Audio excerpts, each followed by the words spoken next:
মাস পেরিয়ে গিয়েছে, কিন্তু 12 ফেব্রুয়ারি সেই ক্ষত শুকোয়নি এখনো। টিভির পর্দায় স্বামীর গুলি খেয়ে লুটিয়ে পড়া ছবিটা দেখে শিউরে উঠেছিলেন মিনতি চৌধুরী। ক্ষোভে ফুঁসে উঠে একমাত্র ছেলে দাবি করেছিলেন দোষীদের শাস্তি চাই। 23 দিন পর যখন ডেহরি অনশন থেকে অন্যতম অভিযুক্ত তৃণমূল কাউন্সিলরকে পুলিশ গ্রেফতার করে, খানিকটা হলেও প্রলেপ পড়েছিল সেই ক্ষতে। কিন্তু সেই যন্ত্রণায় যেন আবার ফিরে এলো বৃহস্পতিবার। জামিন পেয়ে গেলেন মোহাম্মদ ইকবাল। তাপস চৌধুরীর পরিবারে মনে ফিরে আসছে এখন সেই পুরনো প্রশ্নটাই, বিচার মিলবে তো?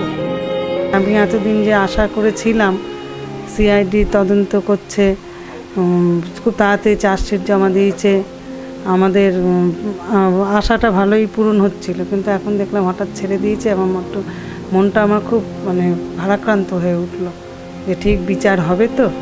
আমি এটা আশা করিনি যে তাকে ছেড়ে দেওয়া হবে, যে যার নেতৃত্বে ঘটনাটা ঘটলো,